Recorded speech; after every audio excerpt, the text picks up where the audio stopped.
Good morning, students. Today we will start the new chapter, algebraic expressions. You have read this chapter in your previous classes in 6th standard as well as in 7th standard. You might be well equipped with addition of algebra, subtraction, multiplication.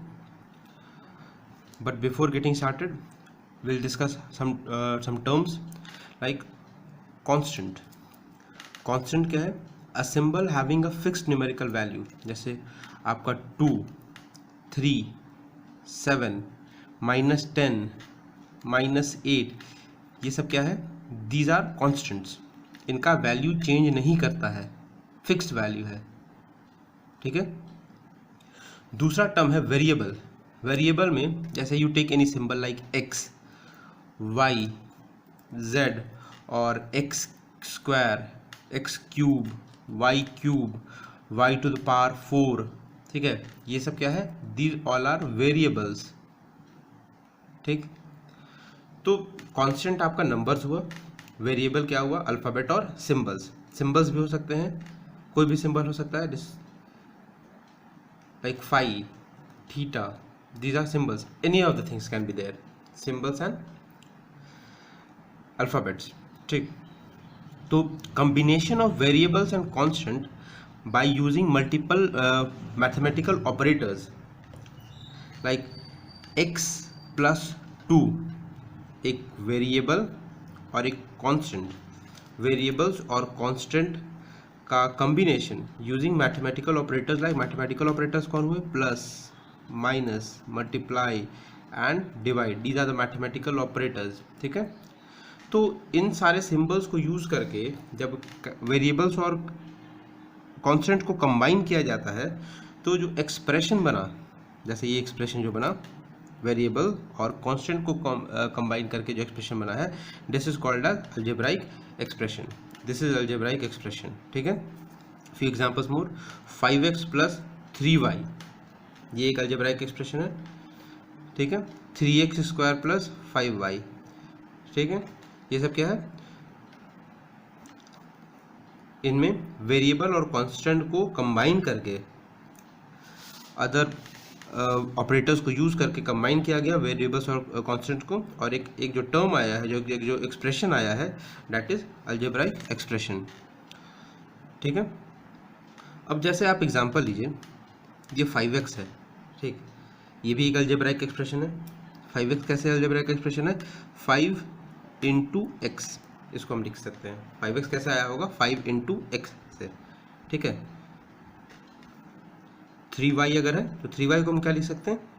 3 into Y. ठीक है.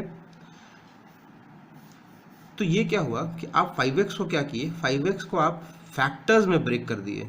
You are breaking them in factors. Factor मतलब छोटा छोटा part में आप break किए.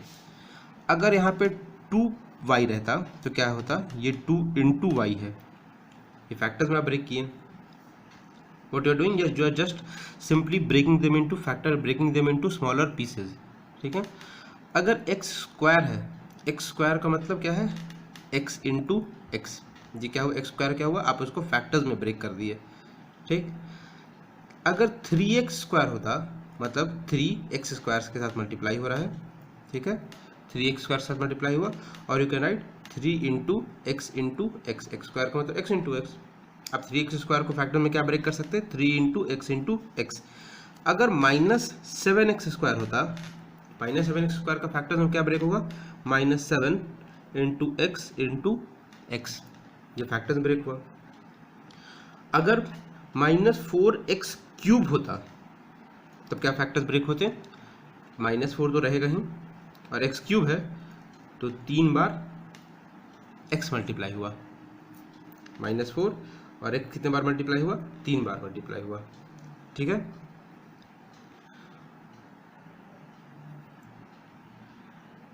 Suppose an algebraic expression is given 7x square minus 3y plus 4x. ठीक है. ये एक एक्सप्रेशन है. इनमें 3 टर्म्स हैं. There are 3 terms in that. कौन कौन से टर्म्स हैं? पहले टर्म्स को लिख लेते हैं. टर्म्स आर, पहला टर्म क्या है? 7x स्क्वायर, ये पहला टर्म हुआ. दूसरा टर्म क्या है? दूसरा टर्म -3y, दूसरा टर्म -3y है, और तीसरा टर्म क्या है 4x। They are the three terms. पहला टर्म क्या था 7x², दूसरा टर्म क्या है -3y, साइन के साथ लिए -3y, और तीसरा टर्म क्या है 4x। ठीक, ये आप क्या किए, we have broken this into terms, अलग अलग टर्म्स में आप लिख दिए। ठीक, अब ये टर्म्स में जब आप लिखते हैं तो ये जो 3 टर्म्स आपके पास आए हैं, इन 3 टर्म्स को इनके फैक्टर्स में ब्रेक कीजिए। जैसे 4x का फैक्टर क्या होगा 4 और x, 4 और x मल्टीप्लाई हुआ होगा तभी तो 4x आया होगा, 4 और x मल्टीप्लाई हुआ 4x आया। इसका फैक्टर्स क्या होगा -3y का, 2 फैक्टर्स है, एक -3 और दूसरा क्या है y, -3 और y मल्टीप्लाई हो क्या होगा -3y। 7x² के 3 फैक्टर्स हैं, एक है आपका 7, दूसरा x और तीसरा भी x, तभी तो 7 इंटू x को मल्टीप्लाई करने पे 7 into x that is x² that is equal to 7x²। ठीक है, फैक्टर्स में ब्रेक करना आगे। 7x² -3y प्लस 4x को क्या लिख सकते हैं, 3 टर्म्स है 7x², दूसरा -3y और तीसरा है 4x। 4x को 2 फैक्टर में ब्रेक किए 4 और x में, -3y को 2 फैक्टर में ब्रेक किए -3 और y, और 7x² को 3 फैक्टर में लिख सकते हैं 7x एंड x। क्लियर।